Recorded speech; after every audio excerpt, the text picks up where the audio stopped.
પ્રેમ એ માત્ર એક શબ્દ નથી, પણ એક અનુભૂતિ છે, એક અહેસાસ છે.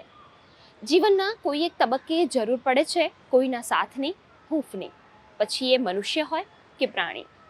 નજર કરીએ કંઈક અલગ જ પ્રકારના સંબંધની પેલે પાર. એટલે વાત કરવી છે એક મનુષ્ય અને પ્રાણી વચ્ચેની અનોખી સ્નેહ કથાની. तू है तो सांस आती है, तू ना तो घर घर नहीं लगता, तू है तो डर नहीं लगता, तू है तो गम आते हैं, तू है तो मुस्कुराते.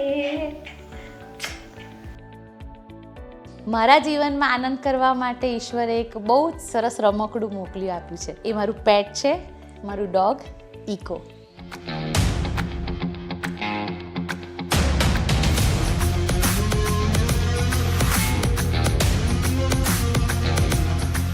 મારા પપ્પાને એ સમજાઈ ગયું કે મને પશુ પ્રેમ એટલે પેટ મને બહુ જ ગમે છે ને એનાથી અમે બધાને રિલીફ મળે છે. મારા મમ્મી એ પથારીવશ હતા, એ ગુજરી ગયા અને લગભગ 5-6 મહિના થયા અને મારા હસબન્ડને કેન્સર ડિટેક્ટ થયું. એટલે મને એવું હતું કે મારા મમ્મી જશે પછી હું, પપ્પા અને મારા હસબન્ડ બહુ જ સરસ રીતે રહીશું, ફરીશું. કેમ કે મારા મમ્મીને કારણે 12 વર્ષથી અમે લોકો બહુ જ પથારી સાથે જોડાયેલા રહ્યા, ક્યાંય ગયા નહીં એવું બધું. તો એવું હતું કે હવે ફરીશું ને એવું બધું. ત્યાં મારા હસબન્ડને કેન્સર ડિટેક્ટ થયું ને બહુ જ ઉદાસ ને એવું રહેતા હતા, કેમ કે કીમોથેરાપી ને બધું ચાલે. માણસને એવી ખબર પડે કે હું હવે આની સાથે નથી રહેવાનું. એ બધું ગમગીની હોય દરેકના જીવનમાં.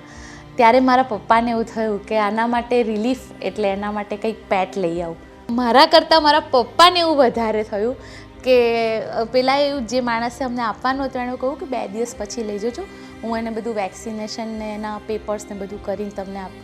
પપ્પા કે તું અત્યારે પૈસા પકડ, અમે વેક્સિન મુકાઈ દઈશું, તું અમને કહે પણ અત્યારે તું આપી દે. એમ કરીને હું પર્સમાં ઇકો આટલો નાનો બોલ જેવો હતો, 2 મહિનાનો હતો, એને હું પર્સમાં મૂકીને લઈ આવી. અને મારા હસબન્ડ કેન્સર પેશન્ટ હતા, પથારીમાં સૂતા હતા.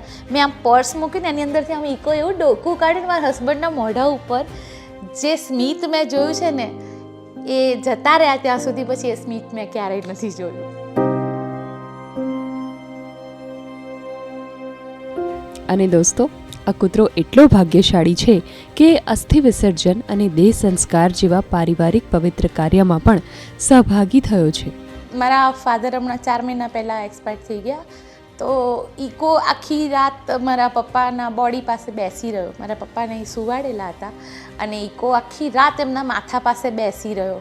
મને પણ પપ્પાને ના અડવા દે અને હું અડવા જાઉં ને તો મારી સામે આમ જોઈને એવો અવાજ કરે કે પપ્પા પાસે નથી આવવાનું. એને ખબર હતી કે પપ્પા મારું છેલ્લું વ્યક્તિ છે જીવનમાં, તો મને દુઃખ થાય એટલા માટે. એટલે એ મને એનાથી દૂર રાખવા માંગતો હતો.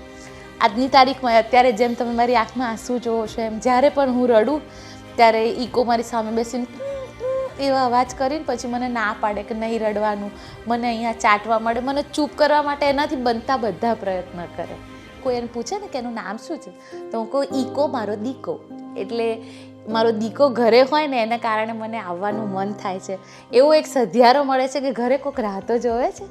કે ઇકોના આવ્યા પછી મારી જિંદગીમાં બહુ જ બધું એક્સપ્લોઝર એટલે કે બહુ જ લોકોને હું મળતી થઈ. સવાર સાંજ એની સાથે 1.5 કલાક ચાલવા જાઉં, 1.5 કલાક સવારે, 1.5 કલાક સાંજે.